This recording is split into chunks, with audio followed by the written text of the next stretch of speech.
बोलो श्री गणेश भगवान की। ये है भाद्रपद कृष्ण गणेश चतुर्थी व्रत कथा।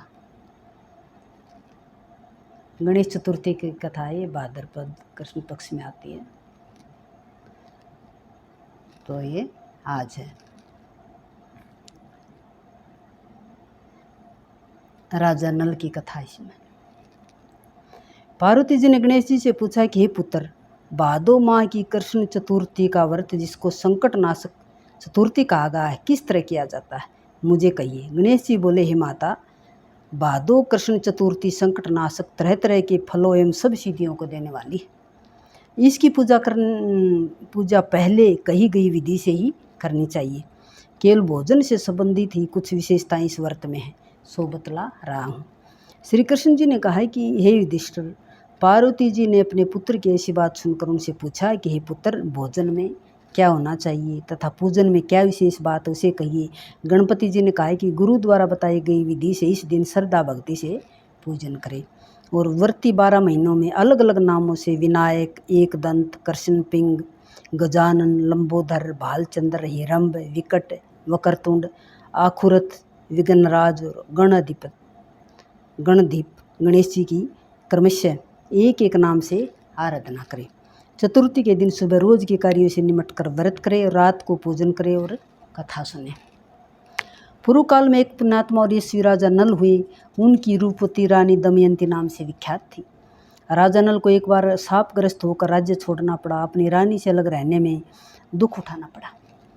तब रानी ने इस उत्तम व्रत को किया। पार्वती जी ने गणेश जी से पूछा कि पुत्र, दमयंती ने किस तरीके से इस व्रत को किया और किस प्रकार व्रत के असर से 3 महीने के भीतर ही उन्हें अपने पति से मिलने का अवसर मिला।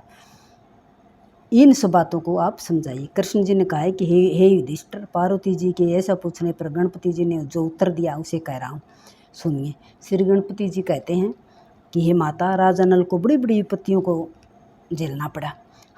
हाथी खाने से हाथियों की और घुड़साल से घोड़ों की चोरी हो गई। डाकुओं द्वारा राजा का खजाना लूट लिया गया। अग्नि की लपटों से उनका माल भस्म हो गया। मंत्रियों ने भी राजा का साथ छोड़ दिया। राजा जुए में सब कुछ हार गए। राजधानी भी जुए में हाथ से चली गई। सब ओर से निराश होकर राजा नल वन में चले गए। उन्हें वन में दमयंती के साथ बहुत से कष्ट उठाने पड़े।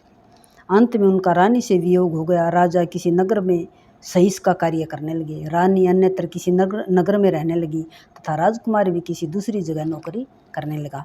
जो कभी राजा रानी राजपुत्र कहलाते थे, वे ही अब भीख मांगने लगे। नाना प्रकार की बीमारियों से ग्रसित होकर एक दूसरे से बिछुड़कर कर्मों के फल भोगते हुए समय गुजारने लगे। एक बार की बात है, वन में इधर उधर भटकते हुए दमयंती ने सर्वभंग ऋषि के दर्शन किए।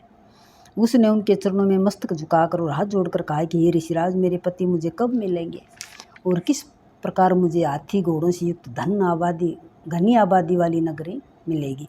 मेरा भाग्य कब पलटेगा। हे मुनि श्रेष्ठ, आप निश्चिंत तौर से बताइए। श्री गणेश जी कहते हैं कि दमयंती का यह प्रश्न सुनकर सर्वभंग ऋषि ने कहा कि हे दमयंती, मैं तुम्हारे भले की बात बता रहा हूँ, इसे सुनो। इससे दारुण दुख का नाश होता है और यह समस्त प्रकार की इच्छाओं को पूरा करने वाला एवं अच्छे फल को देने वाला है। भादो मास की कृष्ण चतुर्थी संकट नाशनी कही गई है। इस दिन स्त्री पुरुषों को एक दंत भगवान कृष्ण गणपति जी की आराधना करनी चाहिए। विधि पूर्वक इस व्रत एवं पूजन को करने से ही रानी तुम्हारी समस्त मनोकामनाएं पूर्ण होंगी।